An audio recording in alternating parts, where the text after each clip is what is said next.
we're all live. Woohoo! And tonight I am so happy because we actually should have been, this is my fault, guys.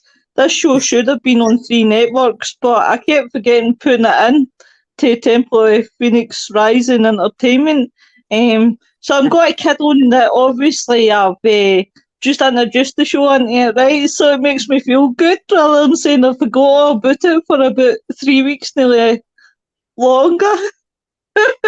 It's okay. I didn't give you access until this week, so I forgot. But she has Right, access. so we'll start afresh. Hi, Linda, how you doing, love?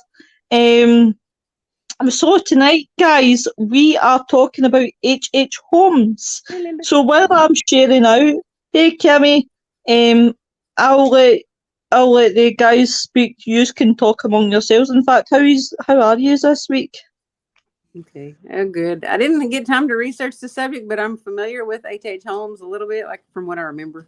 I'm sure Nick probably knows more than I do about it because he remembers stuff better. You have a better memory than me. When you get like 40 something, Nick, I promise you, your memory won't be as good. Listen, I just after telling them that it's 30s. Honestly, 30s, 20s, you can remember everything. Well, no, in my case, I was still as forgetful, but it's so good, I swear. And I turned 40 and it went. It was thanks, Nigel. Seen it. Appreciate it, Nigel. Thank you. Hey, hi, ladies. Ha, Nick, you're a lady. Technically, you can't really see him yet, like really well, so he could be a lady. You know what I mean? Like from what you can see him, like his silhouette and his clovers. Oh, but it doesn't sound like one. So, well, this is where I'm going to freeze again. Like, no, but I'm just going to do everything by my phone because I can't do the thing with Anne. Because I know Nick will know the answer to this. H.H. Holmes is the man that murdered a lot of people, and he built a home and stuck them in the walls, correct? Not necessarily stuck them in the walls, but he built his murder castle. And I was actually going to say, as not only do I know a lot of it, but also as someone, who basically, of course, as I always say, who lives in Chicago, and knowing that he lived in Chicago and committed his murders. I mean, there is pretty much not one person here that would not know who H.H. Holmes is. He left a pretty bad mark on our city, and it definitely casted a dark shadow to where, he committed those murders. I mean, it's estimated he was estimated to have murdered well over 100 people, but we do believe he might have murdered many more. And Linda just made a good comment here saying that some people think he's Jack the Ripper. Yeah. Sorry, guys, I'm all over the place tonight. What was I going to say? Well, here's a question for you guys. I'm going to kick this off a wee bit different, right? Do you think that when obviously a crime happens, doesn't matter what the crime is, and when I was reading Jason Neal's books, I discovered there was a pattern, right? But don't you think, like, for example, like H.H. Holmes, Ted Bundy, every one of them, that people are notorious. They've got to go as tourists to hey Eric, hey everybody, hey Jeremy. The people have got to be tourists, and then they go and go to these places to take pictures and try and gain entry. It's not just paranormal investigators. It's everybody. It's the normal person that might not be into paranormal, but it's into crime, and they're going to these places. Well, yeah, I think that there's just a curiosity. Like human beings have a curiosity about death, and it doesn't matter if they're not a serial killer or not. They're still so curious about it. Does that say Joker's name? Well, the other thing too is that not only that, but also I don't know if you guys remember, this was a few years ago already, that the History Channel did I think it was an 8-part series based on H.H. Holmes. That was with the great-great-grandson of H.H. Holmes, which is Jeff Mudgett, who I've actually met a number of times. In fact, he's become a very good friend. He's not very much into paranormal stuff, but he still goes to Paracons to sell his book that he has.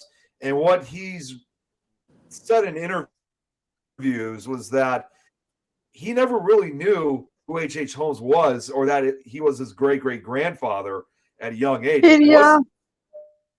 It wasn't until, I think, if I'm correct on this, it's been a while since I've seen any interviews of him. It wasn't until I think he was in his 30s or early 40s that he found out that H.H. Holmes was his grandfather. Oh, wow. How did he find out? Great-grandfather. What happened to help? How did he find out? I don't really remember how it worked. I think it was, I could be wrong, but I think he was looking through his family tree or going through his ancestry, and he discovered that H.H. Holmes was his great-great-grandfather. I don't know which side of the family it was, whether it was his mom's that name sounds familiar. Yeah, because like I said, they did. I'm trying to find what it was called right now. It was this 8-part series that they did for H.H. Holmes. Well, when you think about what he done, it was according. Oh, sorry, Nick, when you go up. It was the American Ripper series. That's what it was. Sorry. No, you're fine, love. You're absolutely fine. But yeah, he's a really interesting one, definitely. According to the Crime Museum, he had chutes and elevators enabling Holmes to transport his victim bodies to the Chicago building basement, which was purposely equipped with a table, a stretching rack, and a crematorium. It looked like a chutes and ladders of death. He was the one who developed that building that became known as the Murder Castle. Mm-hmm. And that's how it was. It was obviously designed, very much designed like that, of having that castle-like structure, but also having at the same time the typical type of structures that buildings had in the 19th century. So I think it fooled a lot of people thinking that behind those walls, probably over 100 people were being gruesomely murdered by H.H. Holmes.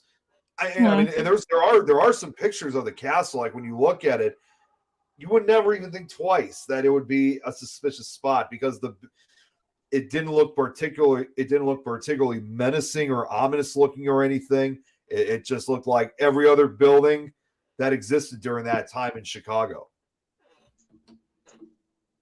When you read, obviously, when you hear about his life, Holmes's life, basically, when he was born into a wealthy family. Sorry, I'm not even looking at the camera. He was born into a wealthy family and showed signs of high intelligence by even a young age. He always was interested in medicine. He actually allegedly trapped animals and performed surgeries on them. Some accounts of his life even suggested that he actually killed a childhood playmate. He actually attended a medical school in the University of Michigan, where he was a mediocre student. In 1884, he was nearly prevented from graduating when a widow hairdresser accused him of making a false promise of marriage to her. Then it was 1886 when he moved to Chicago, and he took the name under Dr. H.H. Holmes. And that was no long after he got to Chicago that he started killing people in order to steal their property. And the fact of the house that he built for himself was murder castles. It had secret passages, trapdoors, soundproof rooms, doors that could be locked from the outside, gas jets to aspirate the victims, and to cremate the bodies. And it was just like, holy shit. It's like, this guy was really, really clever, and to go out the way to, and if you think back, right, in the LA, bless you, my love, once a wish. if you sneeze again, I'll need to kiss you, Nick. So, the home I mean, this guy was pretty intelligent, but you think about it, right? Back in the 1800s, right? You could get away with this shit easy, dead Yeah. easy. Oh, yeah, especially like with a place like what HH Holmes constructed. I mean, all the features you said about this building. In fact, well, I'm going to share the screen for you guys so you guys can get an idea. This is a, hang on one second. You know what? Oh, wait. This is perfect. Okay, give me 1 second here. All right, so what I'm about to show, it's actually, ironically enough, it's from the History Channel website. So this is, come on. I was looking at Lois's thing because I thought she was showing us a picture, but it was the wallpaper. Oh, it's just the wallpaper. Believe me, I love, I hate it.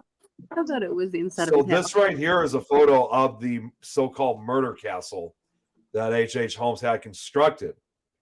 And it looks just like any other building, but you're right. It had a lot of those features attached to it, everything you mentioned there, Lois. So such a building like this at that time, and with all the features that were put into it to prevent anyone from seeing or hearing anything going on inside, I mean, that's very, very clever. Very, very well done.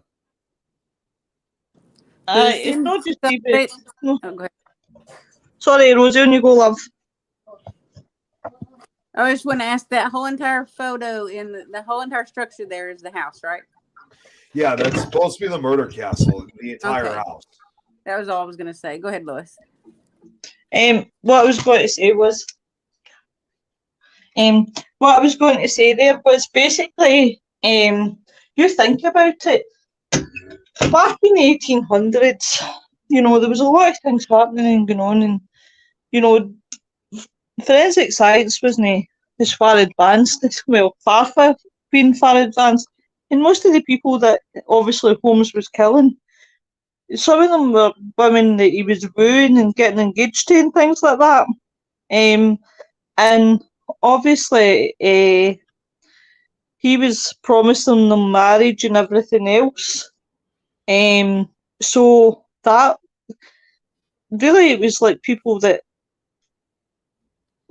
really, that he could get in their minds. This guy was intelligent. This guy wasn't dumb. He knew what to say, how to play it, and obviously the folk that he killed as well, there was no such thing as missing people, because the police obviously back then never ever had the knowledge what today.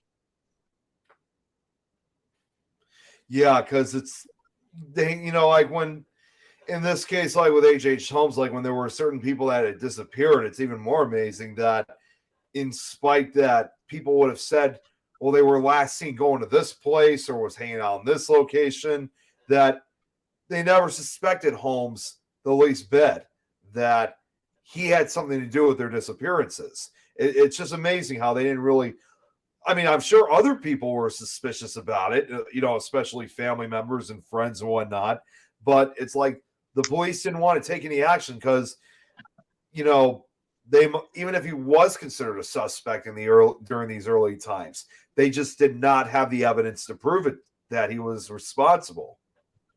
Even at that, I mean, he was allegedly seducing and murdering a number of women, typically by becoming engaged to them and then killing them after, securing control of their life savings. I mean, also he was requiring his employees to carry out life insurance policies and naming him as the one that gets the will, so that he could collect money after he killed them. He actually sold bodies, many of his victims, to local medical schools. And it wasn't, he was arrested in 1893 for fraud after a fire at his home, but he was soon released after that. And he was actually then aiming for another scheme with an associate to defraud an insurance company by faking the associate's death. After obviously purchased a 10,000 life insurance policy, him and H.H. Holmes travelled to Missouri, New York, I can't say it. Pennsylvania. Pennsylvania, Tennessee and Texas, where they committed other acts of fraud.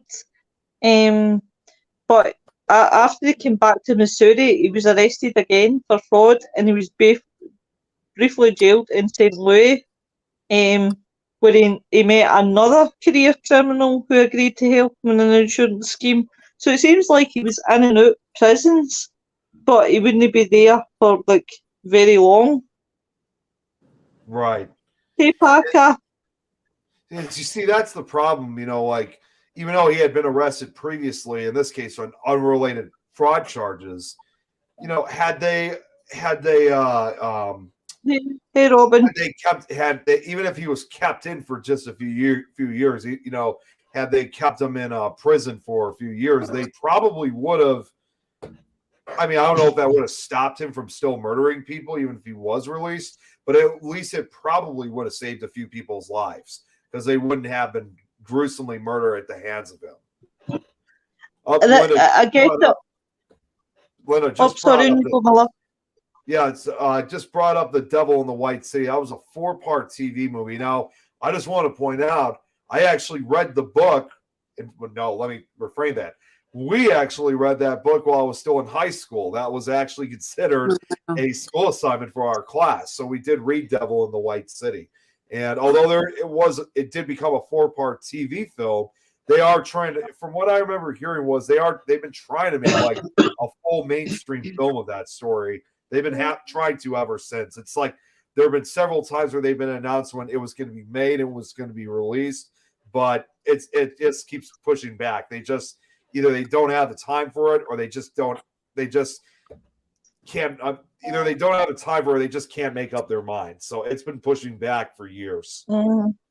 I think a lot is today as well. Again, coming back to like when you think of back then, they didn't have such things as like, crime scene investigators and like, the stuff that they can do now with forensics and the things that they can do with technology, 21st century. Oh my God, wow, they're even starting to break, cases that are 30, 40 years old now with DNA, which is really, they also didn't have the DNA.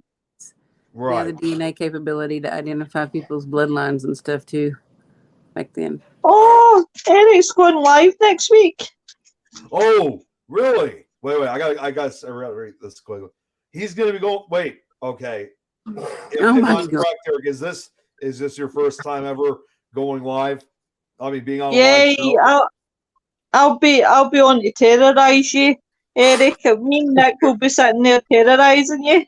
Actually, Eric, I was actually going to say this. I got to turn off the clovers for a second. Eric, all I want to say is this is your first time you're going to be terrorized. Only thing I got to say is.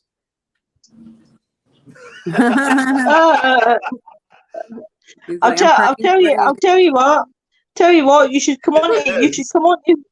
You should come on to Frighteners, Eric. See one Friday. Come on to Frighteners. I promise I'll let you go. I'll let you go, Eric. Right? The other 3 can't go, but they can't go outside. You can't let them go. But I would love to. I mean, I don't know if this house does it still exist just now. The house. The house that HH Holmes lived in?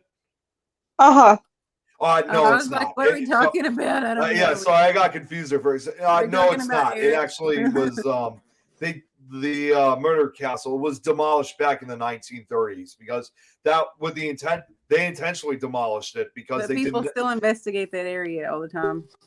Well, but more importantly, because of what happened over there and knowing that a lot of people were still, mourning over their family members' deaths, especially of how they died, they got rid of it because they did not want it to become a tourist attraction. So they demolished it. I think it was 1930. I think it was 1934. It was demolished. I have a question. Did it say how he picked his victims? Were they mostly females, except for just a few? I think in a way, I think that's how he was doing it, but also at the same time, though, I know he was luring people into his castle because you also have to remember especially in the book Devil in the White City, he was especially looking for people who were, whether they were residents or not, he was looking for potential victims, especially during the Chicago World's Fair of 1893. But So was he doing it for like pleasure or for like to steal from them or gain some kind of like money or like? I think he had a couple different reasons, but I know one. I do remember this from Jeff Mudgett, was that because sometimes he captured them for medical reasons. I mean, he kind of almost had the stereotypical kind of mad scientist type of mentality at times. I was going to say, didn't he pretend to be posing as like some kind of doctor? I thought he did for some reason. He was kind of like a mad scientist. One of the ways how he murdered people, and by the way, this is a very, very gruesome demise for some of these people. And this is, I still remember all these years later, Jeff Mudgett telling this at one of our Chicago Ghost Cons, because he was a speaker out there. Jeff Mudgett had said that HH Holmes believed he could create a new species of human.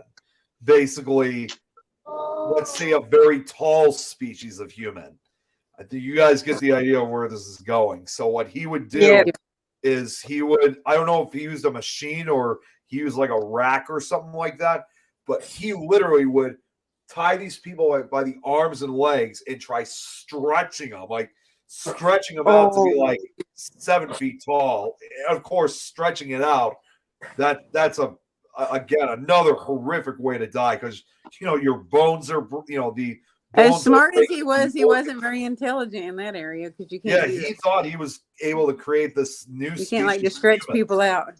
Yeah, he thought he could create a new species, and he did this, which of course, even if he was smart that he was able to do something like that, it was stupid in the end, because nobody was going to survive something like that.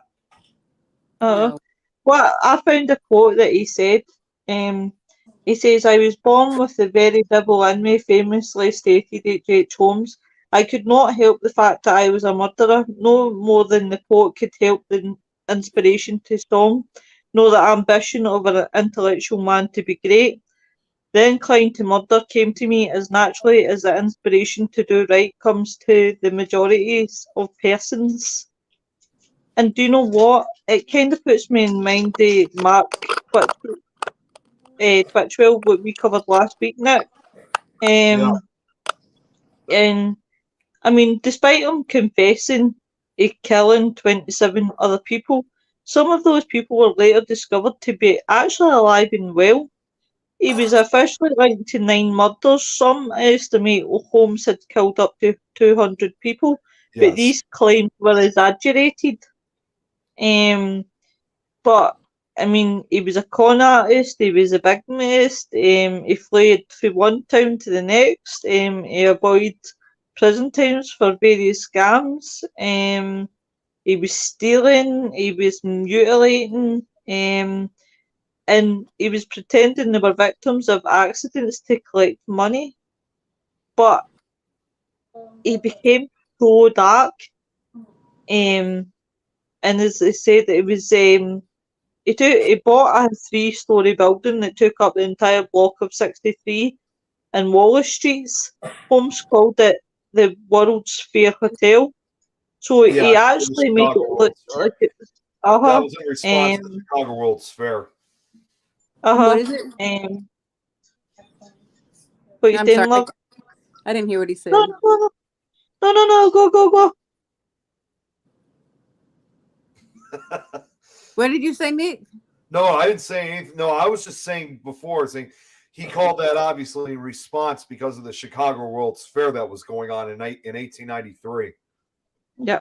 Oh, okay. I thought you were saying what the hotel was called or something. I didn't know what you were saying. Okay, so very quickly, Linda just put this up. This is the full info. That's the book, The Devil in the White City, Murder, Magic, and Madness at the Fair That Changed America. And that was released, now almost 20 years ago by Eric Larson, who, if you guys don't know who he is, I know we just talked about this briefly right before we went on the studio. He also wrote the book Isaac Storm, which focuses on the Great Galveston Hurricane of 1900. So I know very well exactly who Eric Larson is. He's written quite a couple interesting books revolving very historic, I mean, a lot of times sad, but certainly very important events that took place in America. In fact, Nick, know what to do, darling. Can you send me the name of that after the show? Give me a wee message with it so I can put that down. The book or that idea that we were talking about backstage when you said we were talking the presentation for Galveston. Yeah, definitely. Yeah, if you could do that for me, darling, that would be absolutely great. But yeah, I mean the rooms, there was rooms that had no doors, there was doors that had no rooms. I would love to explore it if it was still there. It almost sounds like Winchester. Yep, I know you're going to say that. I was just waiting for you to say it. It does. So today, in case you guys want to know, like what exactly is there in its place to this, nowadays, for the most part, there's like nothing. In fact, it's actually now where the murder castle once stood is now a parking lot for, I think it was for it's for a nearby retirement home. So it's like it's a small parking lot. And in the American Ripper series, they got permission from the city to do this. They actually dug up part of the murder castle was, because they were in hopes of trying to find like any bones or human remains that may have been found, that may have never been found when he was committing these murders. And when they dug it up, what they found in the ground, they definitely found a few human remains. Did they? They did. And not only that, they also went to HH Holmes' grave where he was buried. Now, he wasn't, even though he committed the murders in Chicago, he was executed in Pennsylvania. So, and he was buried, I think, in an unmarked grave. I don't think it was ever marked, but they did manage to find his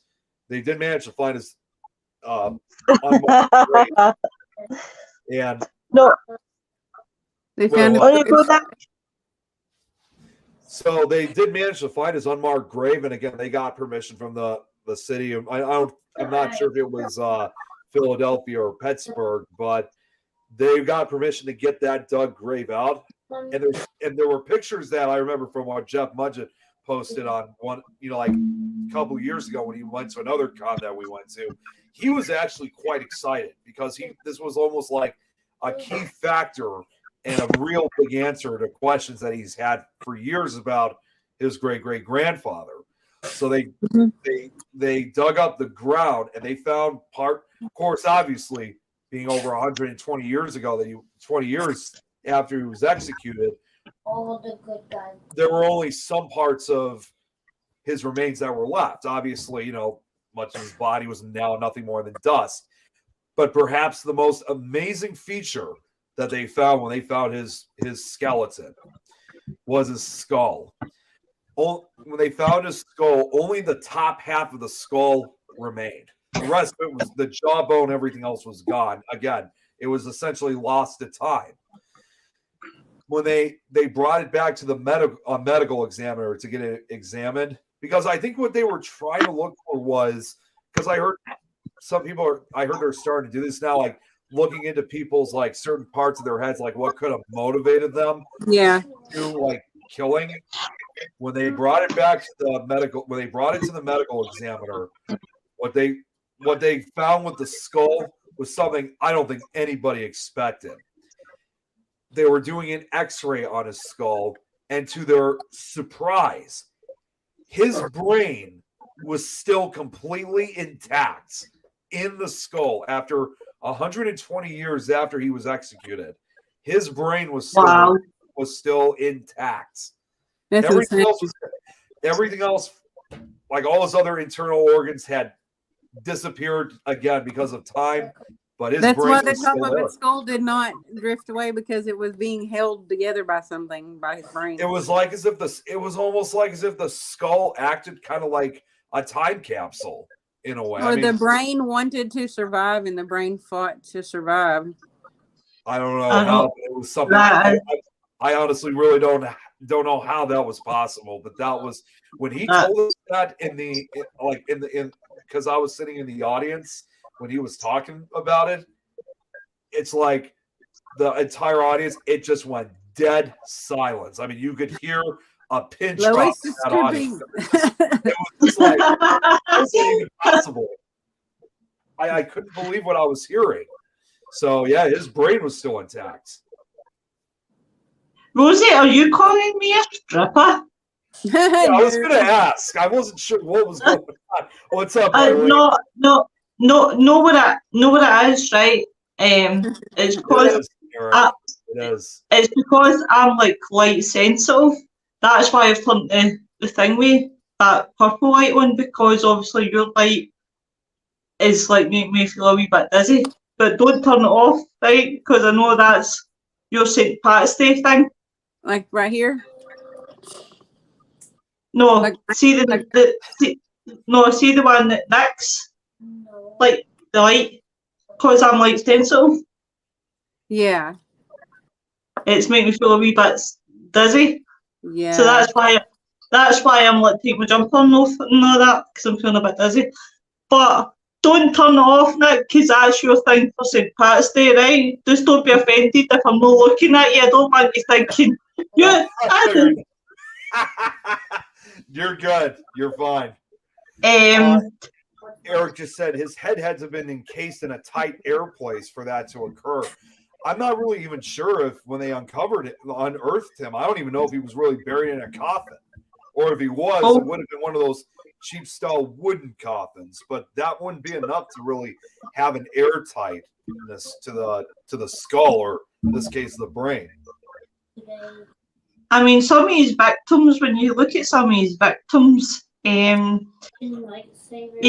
killed actually to one of the guys that were involved in his fraud. He actually killed his family during the fall of 1894. He actually set the guy on fire that was helping him, and then obviously later authorities found teeth and pieces of bone among charred ruins that belonged to Howard, when that was the guy that Holmes had rented the cottage from. But you just think this guy was really, really dark in some of the things that he was actually doing. But he's a very, very interesting guy, and he's been a very inspiration for people, again, for films, books. I'm sure there's a book that somebody wrote on HH Holmes. Yeah, that was the you said about the book? Aye, there was a famous book. It was a program as well, but I can't remember the name of it. That was what I was mentioning earlier. What Linda, that was the Devil in the White City book. Just say shut up, Lois. Get with the program. We're like 10 minutes ahead of you. But yeah, I mean, he is a really, really interesting guy, and when you really read about him, you just think, again, it's kind of like Dr. Shipman. It's like people trust a doctor, so obviously they're not going to go against his word. I'm actually going to, well, if you don't mind, I'm actually going to share the screen once again. Again, I'm not trying to get graphic or anything, but I just found something I think you guys are going to find really interesting with HH Holmes. So that skull that I was telling you guys about when they found him, the skull, these are the pictures. I just found them. Wow. This is the skull of HH Holmes. And I thought the jawbone was gone, but no, it just came apart. That is the skull of HH Holmes when they uncovered him or unearthed him. Oh my God, that is freaky as hell. And to answer Eric's question, no, I'm on the coke tonight. No, the iron brew. Sometimes I drink iron brew till it comes out my ears, and then I'm like other times. But yeah, I mean, that is really interesting, because you would think that the brain, for how long it's been down there, would have been rotted away by now. the upper part of it here is obviously where the brain would be, and that has been encased since he died. But then I'm going to play devil's advocate here and say, well, maybe that's a good thing that his brain's still intact. Maybe then they can obviously research, because they always say a normal person's brain to a psychopath and a serial killer are all different. They've got different strands. That's why they used Ted Bundy's brain to see if they could, to find the differences. I never ever knew that until obviously I read about Ted Bundy, and I watched a documentary and I discovered that they actually used his brain to see as research to why people kill. Mm-hmm.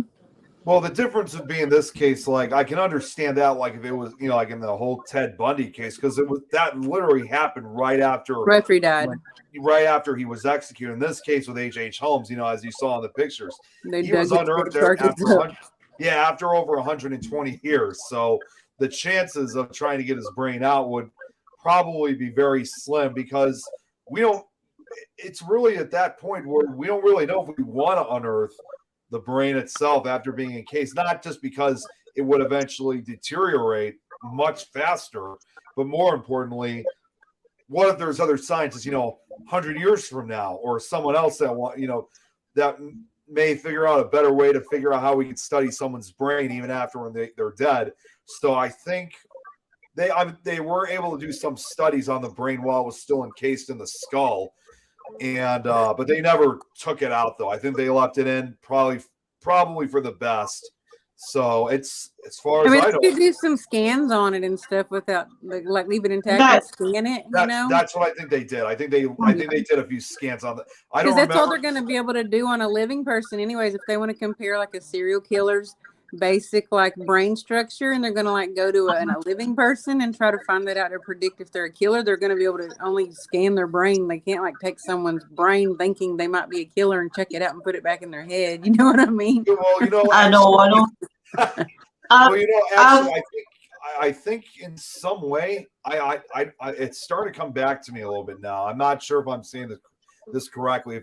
If we had Jeff Mudge on, he would be able to explain this better. But I think they did some type of kind of like a CAT scan of some sort on the remains of HH Holmes to get some kind of studies. I don't know what the results were, but I think they went through some kind of scam so they could try to get some kind of information from the remaining brain. Well, Nick, I've actually just sent you a picture. Could you share that for me? Like, if you could put it up just for 2 seconds. Yeah, it's like a picture between a normal brain and a psychopathic pattern in the brain, and I didn't realise how much a difference there actually is. As I'm getting that up, I just want to go back to what Linda just said. A lot of teeth were missing from the skull. That's probably just due to the fact that, once again, it was the skull deteriorating. So once again, some of the teeth either fell out or again may have just turned into dust due to time. So that's probably why there was a lot of teeth. How did he die? He was executed. I think he was executed. I don't remember if he was hung or if he was electrocuted. He was actually hung. So he was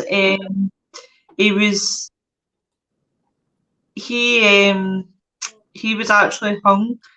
I actually killed him within 20 minutes.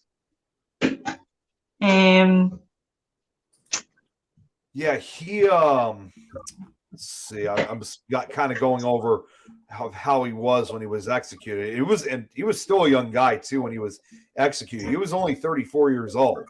So that doesn't give me much hope. I'm 34. Yeah, he was yeah, you're right though, Loz. He was hung at Moya Menzing Prison, which was also known as the Philadelphia County Prison.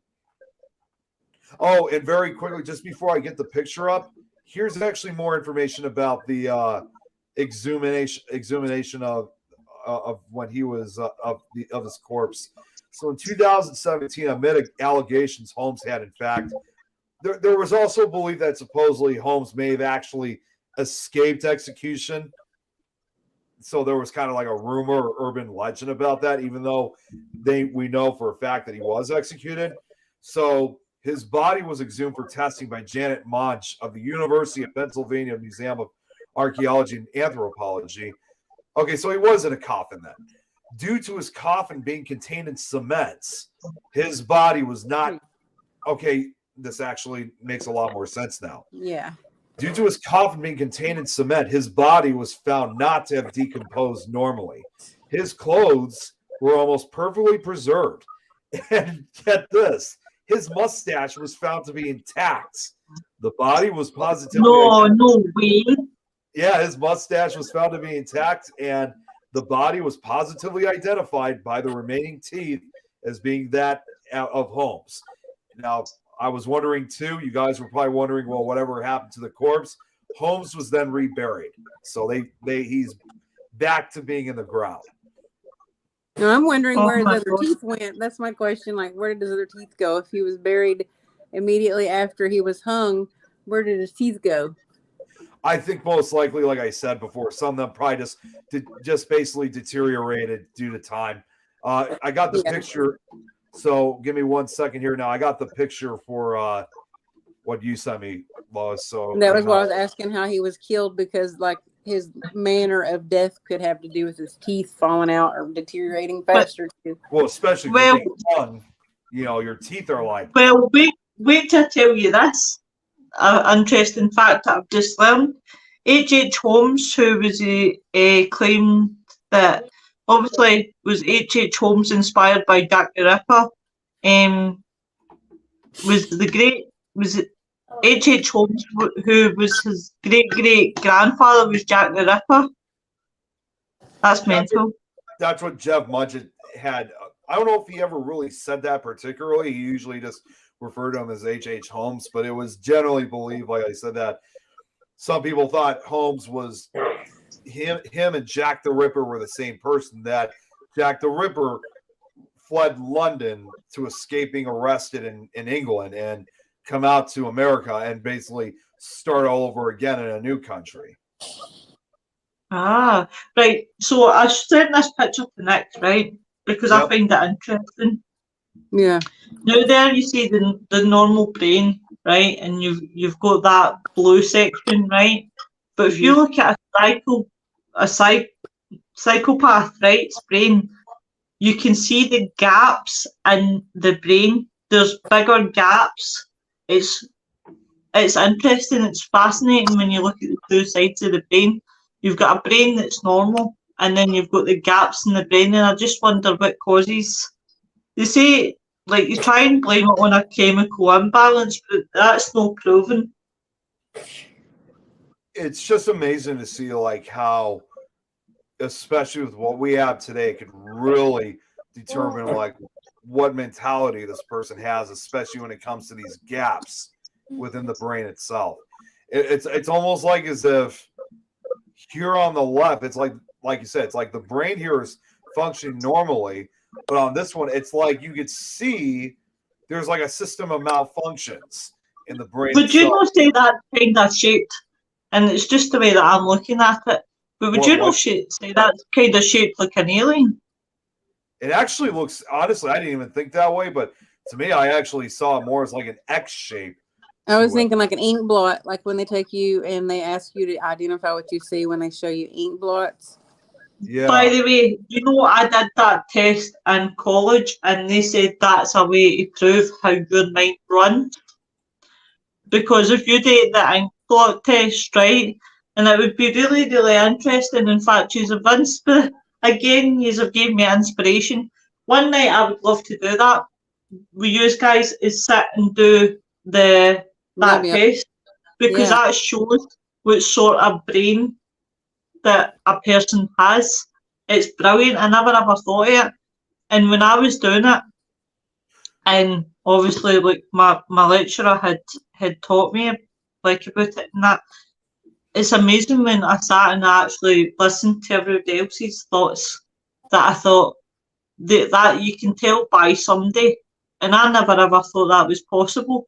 But see, when like you see these pictures and and it's all different. Like one in particular, one that I had seen like a bat, but it wasn't, if that made sense. But it shows you what sort of brain that somebody has.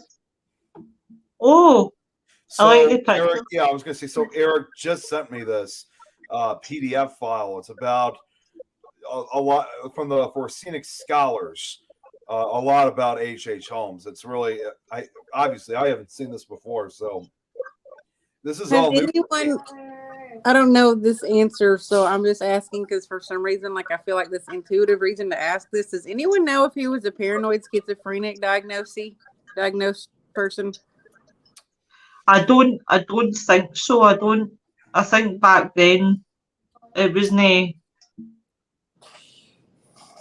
really diagnosed, if that I makes sense. feel like he was paranoid. So here's something I don't know about that, but it does say here though, like about his early childhood, was that his parents were both physically and mentally abusive towards him, and this was particularly true of his father, his father. The harsh disciplinary tactics included prolonged isolation, even food deprivation. Furthermore, his father reportedly held kerosene-soaked rags over Holmes and the other children's mouths to quiet them when they cried. During these instances of abuse by his father, Holmes found refuge in the forest near his home. It was in the forest that he began dissecting animals, like you said earlier, Lois, and developing a deviant fascination of things both dead and alive. It is possible that Holmes, who was known as a very intelligent loner, was so traumatized by the abuse that it ultimately led to his inability to form meaningful relationships. Yeah, I'm sure that's what it was. His own abuse may have also contributed to his penchant for lies, swindling, and abusing others. Serial killers are six times more likely to have experienced physical abuse in their childhood than the average population. However, Holmes's parents were not the only contributing factor in his abusive upbringing. As a child, he was also bullied and abused in school for his good grades and slightly odd demeanor. The most noted of these experiences occurred when Holmes, blindsided by classmates, was forced into a doctor's office where the hands of a skeleton were forcibly placed over his face. Holmes later recollected that this event was the reason for his curiosity about anatomy, which later led him to pursue a degree at the University of Michigan Medical School in 1884. Yeah, So I remember that. it might give some answers to what you were asking about, Lois. Of I was asking about a medical degree. Yeah, what could have been developing in his brain? I mean, also, one of his early victims that really stood out to me was his mistress. She was the wife of someone who moved into Holmes' building and began working at his pharmacy, jewellery counter. After the guy found out about the affair with Holmes, he quit his job and moved away, leaving her and the daughter behind. And she continued a relationship with Holmes. But the You two say of they them left the disappeared. daughter behind? Yeah, left this woman, the mistress, had a daughter to somebody else that was working for Holmes, and obviously this person, the guy's found out, left his wife, and left his daughter, obviously. I was just But about to ask you if he had a child out of wedlock that was kept secret. I swear, but it was a well, boy. funny enough, Rosie, I'm just coming right up to that. But see your sixth sense. Boy. Your sixth sense is on the run tonight, Rosie. They disappeared on Christmas Eve, but Holmes later claimed she had died during an abortion, despite his medical background. He wasn't allowed, wouldn't be experienced to carry out such things. I'm trying to watch what I'm saying, because obviously the wee man. So, obviously, yeah, you're right there, Rosie. Aye. See my Rosie, I just love her. Mwah. I felt like there's a boy, and he had a son, and he didn't tell anyone it was his son, and the son grew up with a tremendous amount of depression and sadness. See, Oh, it makes sense because, like I said, I mean, how would you think Jeff Mudgett would have came to this world? Because obviously, he's the great grandson, so Yeah. obviously there had to have been a family member, and he would have had to, Holmes That's would have still had alive to. to reproduce to create that bloodline to keep it Yeah, going. I'm almost thinking because I know I'm friends with Jeff Mudgett. Just thinking about this, wouldn't it be cool if there's some way we can try to get him onto the show, as a guest, so he could talk about it? And find out who right. his father was. Yeah, I Well, would. what to do? Sorry, Nick, when you go, my I darling. was gonna say, I mean, obviously, like I can't guarantee if he'll do it, but doesn't hurt to Uh-huh. ask.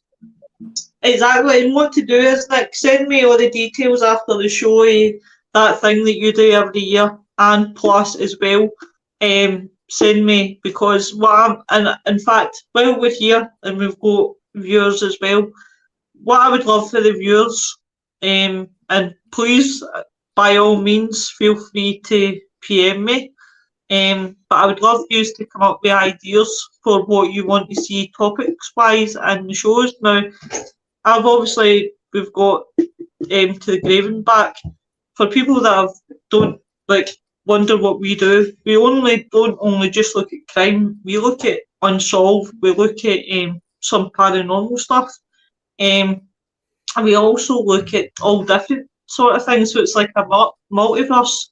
So whatever you guys would like to see, please feel free to put in the comments if you feel a bit embarrassed, because I know some people don't like putting in comments, and please feel free to reach out to me. That's no problem at all.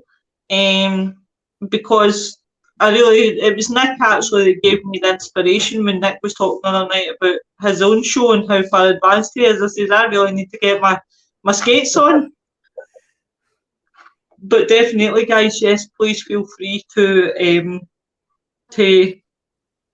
send me ideas or put them in the chat. Definitely. So it's been a really interesting one. Sorry, If I could just point out one other fact, by the way, because this was another question that you were asking earlier, Lois. It's actually revolving around the murder castle that you were asking about. Aye. So this won't take long for me to read. So it No, turns out before it was demolished, it turned out the castle itself was mysteriously gutted by fire in August 1895. According to a newspaper clipping from the New York Times, two men were seen entering the back of the building between 8 and 9 p.m. About a half hour later, they were seen exiting the building and rapidly running away. Following several explosions, the castle went up in flames. Afterwards, investigators found a half-empty gas can underneath the back steps of the building. So I think we can pretty much understand that the building was a victim of arson. Though surprisingly, the building survived the fire and it remained in use until, and I'm correcting myself on this, it remained in use until it was torn down in 1938. And I also have to correct myself on this. The site is now occupied by the Inglewood branch of the United States Postal Service. So no, it's not. I was thinking of a different location. It's actually near a U.S. post office. Oh, I really need to research that one. Definitely, that would definitely be an interesting one. I saw somebody on YouTube go there not long ago, and they were doing like like the Grim Life guy that's on YouTube. Yeah. And he was recording there, and I thought that there was something there, but I just can't remember what it was. But I just remember him saying that he was there. I think it would be really interesting, and I would love to know if there's been any sort of reports of sightings, like obviously I know it's a car park, but it's amazing what can happen in car parks. So a lot of people see people during the night, you just wonder how many people have actually seen something that may be in relation, obviously, to HH Holmes, because I don't agree with it, to be fair, but it's when, I don't know if it happens so much here in America, but here in Scotland, we had a mental asylum, and they knocked it down, and we rebuilt houses on top of it. And to this day, all the original owners have moved out. There's not one original person that have bought that house that's still there. So it kind of makes me think, you know, why do that? Why build something on top of it? That's just my thinking, but is why like take such a beautiful building, destroy it, and build something on top of it? I think that just makes the paranormal activity worse. But then it's always good for us because we're always called in to investigate. Well, you know, it's just like I mean, obviously, if something like the Murder Castle had it still exist today, that definitely would have been definitely been a fantastic place to investigate. But I can understand where some people didn't want that building standing because it reminded them of what their family members went through, and they didn't want to see something like this again. And it was just, in fact, actually, I was just looking more up about like the aftermath after he was executed. It turns out there was someone by the name of Patrick Quinlan. I'm trying to remember who that was, though, but it says on March 7th, 1914, the Chicago Tribune reported with the death of Patrick Quinlan. Oh, he was the former caretaker of the castle. The mysteries of Holmes's castle would remain unexplained. Unfortunately, that day, if I'm correct, Quinlan had committed suicide by taking I don't know if you guys, it's strychnine or you know what that, you guys know what that word is? It's Strychnine. Is that not like a poison? It's like it's spelled Strychnine.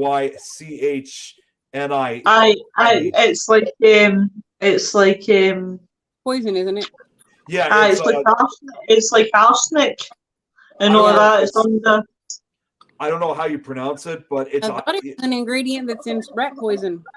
Yeah, it says here it's a highly toxic, colorless, bitter crystalline alkaloid used as a pesticide, particularly for killing small vertebrates such as birds and rodents. Yeah. When inhaled, swallowed, or absorbed through the eyes or mouth, causing poisoning, which results in muscular convulsion and eventually death through asphyxia. So he committed suicide using that. His body was found in his bedroom with a note that read, "I couldn't sleep." Quinlan's surviving relatives claimed that he had been haunted for several months and was suffering from hallucinations. So that tells me that it was kind of like survivor's guilt. Even though he was never a victim of HH Holmes to begin with, the fact that he was the caretaker for this building and, you know, for what Holmes had committed, something tells me I think it was just complete guilt. And he just could not bear to live without thinking about what happened in the. Well, he must have been physically haunted, too, like literally haunted, because can you imagine like doing that to your own self to escape something? It has to be pretty bad. Yeah, it's like to him, the only way out of this was death. Strychnine, that's what it was. Yeah.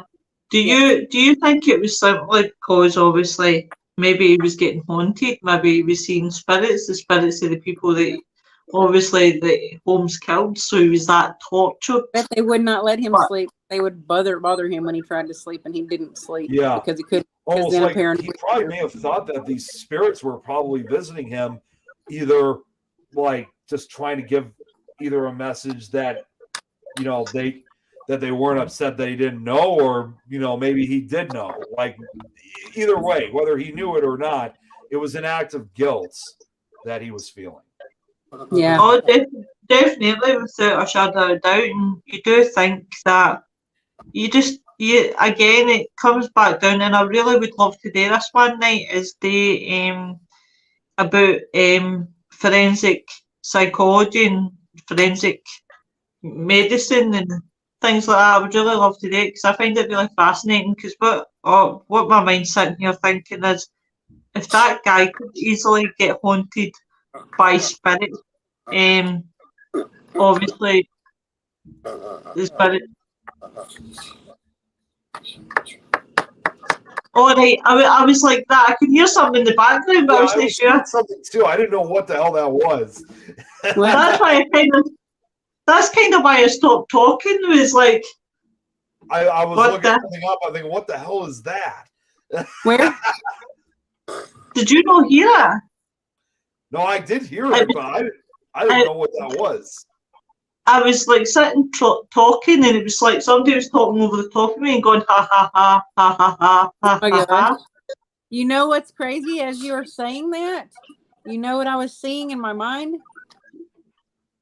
I was What? seeing HH Holmes haunting that guy, and that was why he killed himself. That might have very well been. It could have I been. was like literally seeing him do it and torture him and pester him and pick on him and make him frightened out of his mind to where he like couldn't sleep because he was so afraid. So he killed himself. Eric heard. That's good because that shows I'm Yeah, not Eric going heard it crazy. Eric heard it as well.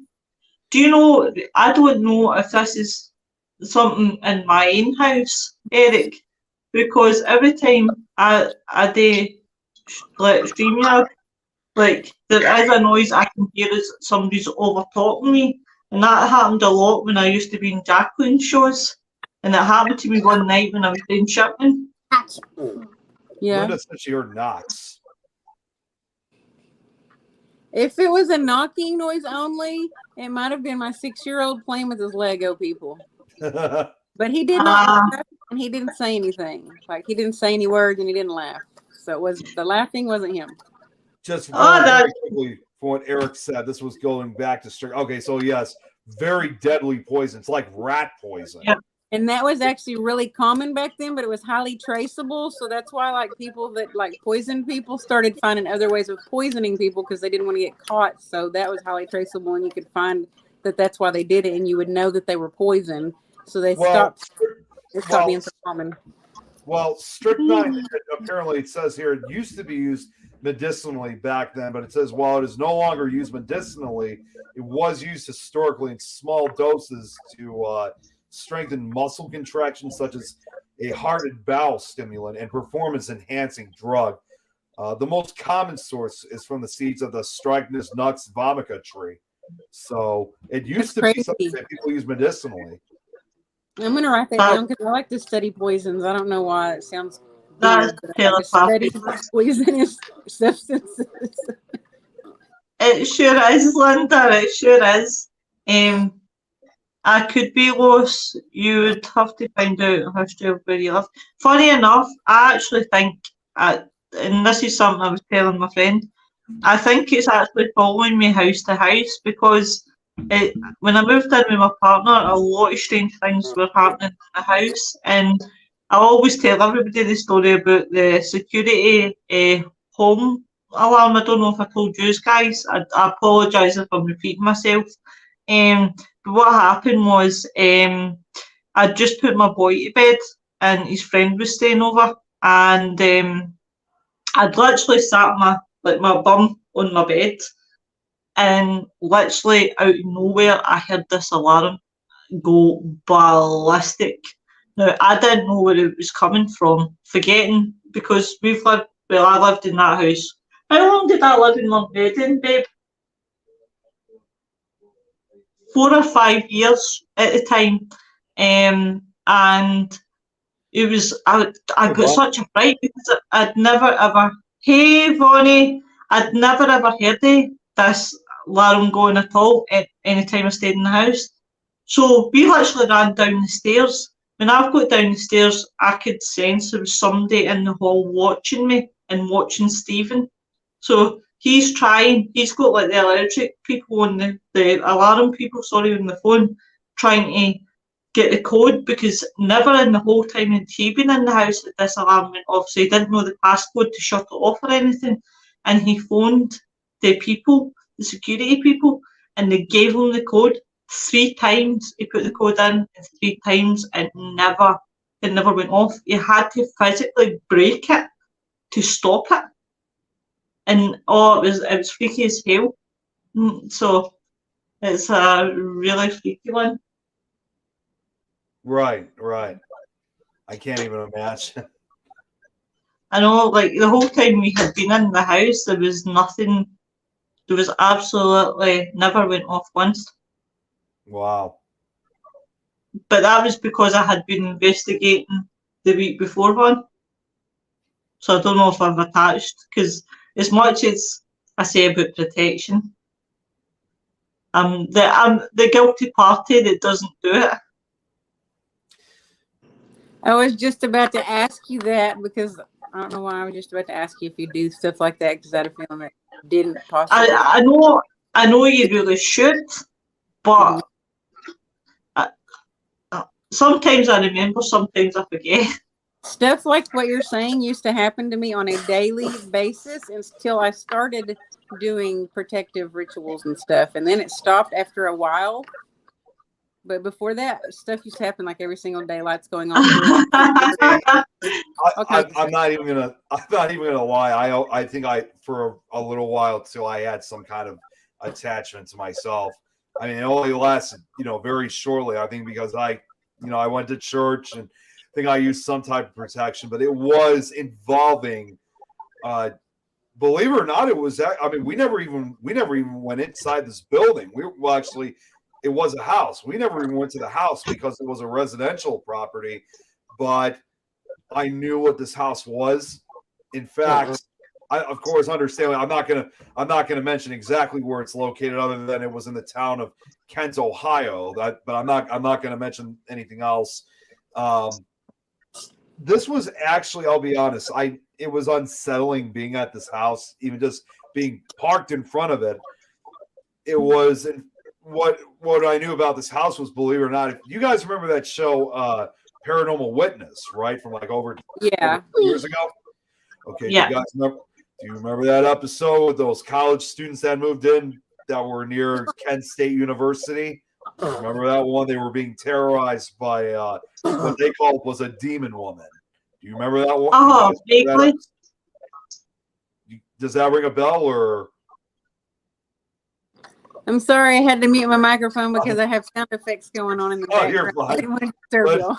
But did you guys ever see that episode from with the kids, with the college kids that went to Kent and Paranormal Witness? I feel like I know what you're talking about. Yeah. We found the actual house of where Oh that my all God! occurred. Wow. And I'll tell you right now, I still remember watching that episode. That to me was probably the most terrifying episode of that entire show. It was so scary to watch.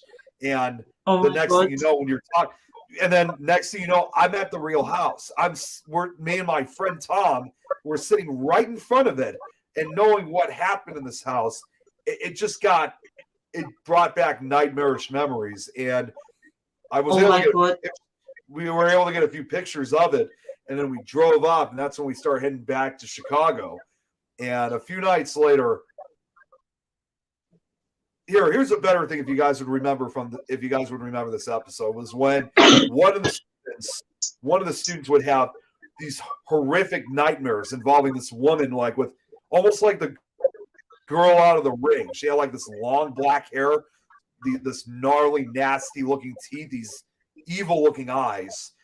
I was having those dreams, and I really started fearing, thinking, oh no, am I seriously going through with what those kids went through almost 20 years ago? Did this woman actually follow me home?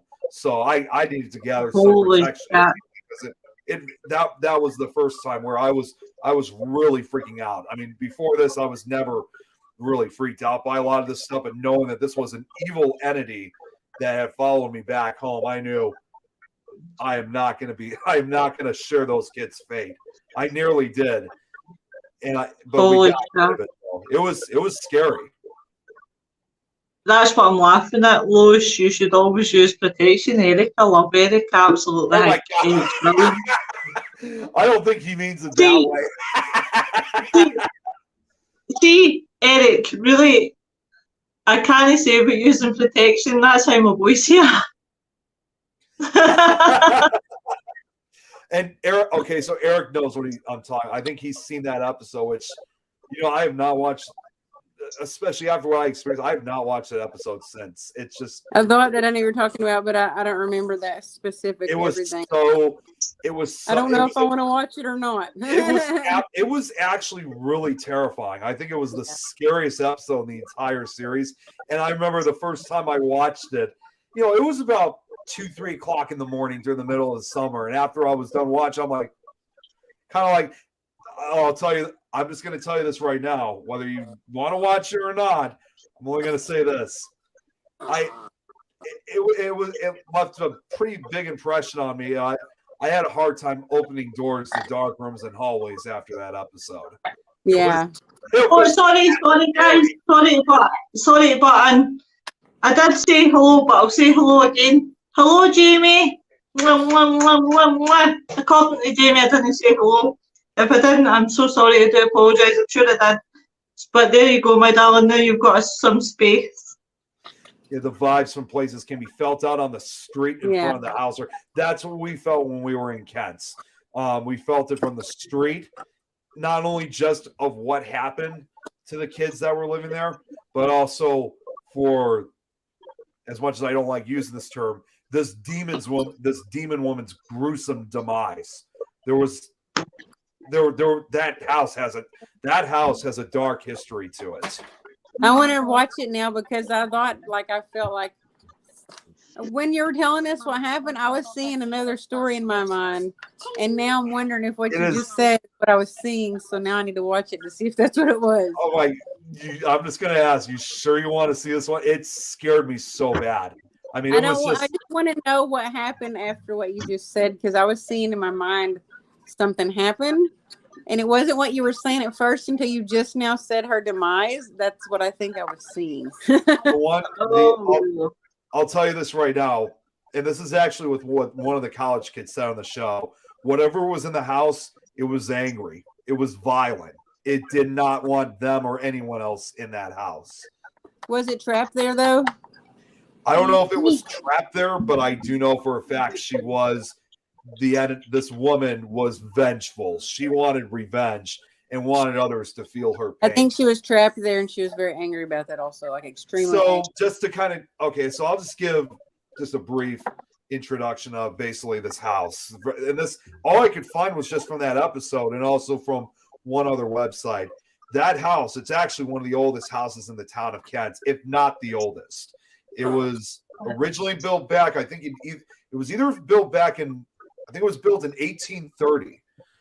So we're talking about almost a 200-year-old house here. But it wasn't until about almost 100 years later that a very gruesome, terrible tragedy and crime occurred within the walls of that house. So over 110 years ago, there was a doctor who lived in that house with his wife. Unfortunately, their marriage broke down and she became unfaithful to him and began allegedly having an affair. So one night in 1914, the doctor discovered and learned about the affair and he completely lost his mind. He then grabbed a knife or a scalpel or some other type of sharp object, chased his obviously shocked and terrified wife up into the attic. He closed the door and locked it so that she couldn't run away or escape. Up into the attic and put her in a corner. Now, I don't mean to get gruesome or anything like that, but I do have some pretty disturbing things of what happened next. He attacked her, beat her, cut her, stabbed her, mutilated her face, and then he killed her. And to make matters worse, after he committed this murder, the doctor, whoever, I never found names of who these people were. The doctor was never caught, charged, or convicted of her murder. So as a result, the evil spirit of this woman is now back in this house, basically wanting to cause people pain. And most importantly, due to the fact that her murderous husband was never brought to justice. And not realizing, understandably, that it has been many, many decades since her murder. So it's the results of what happened to these kids that lived there was terrifying. It stinks that a spirit can't acknowledge that and just actually direct it toward the person that deserves it only. You know what I mean? To somehow be able to direct that energetically so strongly that person actually gets justice while they're here on Earth. That'd be like you've seen in movies before where someone comes back from the dead and they show someone where their body's at. There's a movie like that. I can't remember what it's called, but they showed them where their body was at and they were still alive. They weren't completely gone. and they showed him where the body was and who the murderer was or who the person that tried to kill them was. Right. That didn't happen in this case. That She didn't want stinks. people. She wanted people to feel basically the terror that she felt when she was Yeah. gruesomely murdered. And despite the fact she could have had opportunities, she was not looking for any help. It was like she was taking pleasure in harming others because her justice was never brought, and it was just a very frightening case. It was, and to be in front of the actual house where all of it occurred, it was just so bizarre. The house now is occupied, but I couldn't help but wonder if the current occupants, if they are, kind of makes me feel bad if they're, now suffering at the hands of this woman. But no, I wouldn't be surprised at all. I really wouldn't. Next week, guys, we've got was it the Cleveland The torso Cleveland killer? The Cleveland torso murderer, or if you want to just simply call it the Cleveland butcher. Ah. But definitely it will be a good show, guys. Again, once we come up with a rough draft, subjects and things like that, I'll get that up, guys, so that you can see. But it's been a great show tonight, guys. I've absolutely really enjoyed it. I just want to thank Nick and Rosie for everything that they do. I really, really do appreciate what you guys do.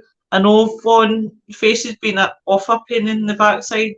You guys get any last words?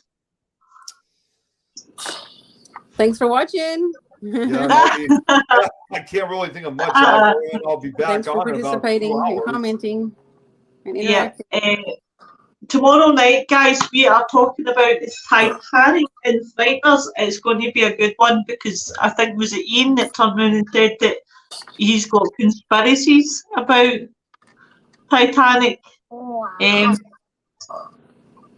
Right, I'll have a look, Linda. When I'm back on my profile, I'll have a look, my darling, and I'll add that to the list definitely, guys. As I said, just please reach out to me. Well, thank you very much, Stephen. That looks giant on the tablet. That looks like I've just put a cuddly something right in front of the camera. Do you have a cup of tea? Oh well. It's a cup of tea. That looked really cool. It's just it's an ocean of tea, but I'm like that. Thanks very much just for that space in the tablet. Is that a swimming pool? Oh, guys, I know it's just came out of nowhere.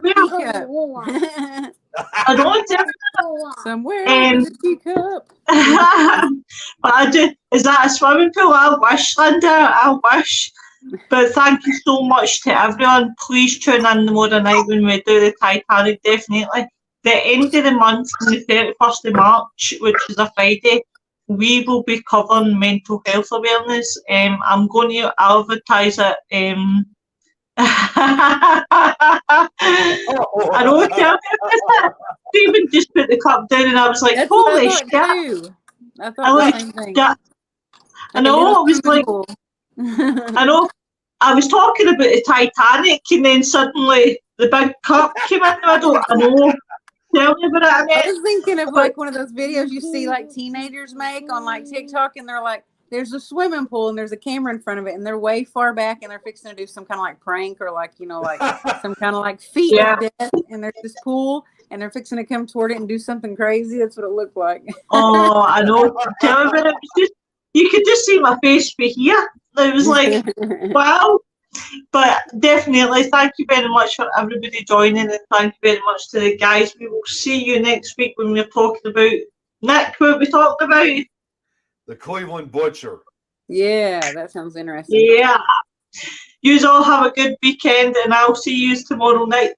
Please jump on, is it Supernatural tonight? Supernatural talk, yeah. 2 hours. 2 hours from now, jump on and see the lovely Nick again. But you the rest of the guys have a good week. Bye. Have a great night. Bye.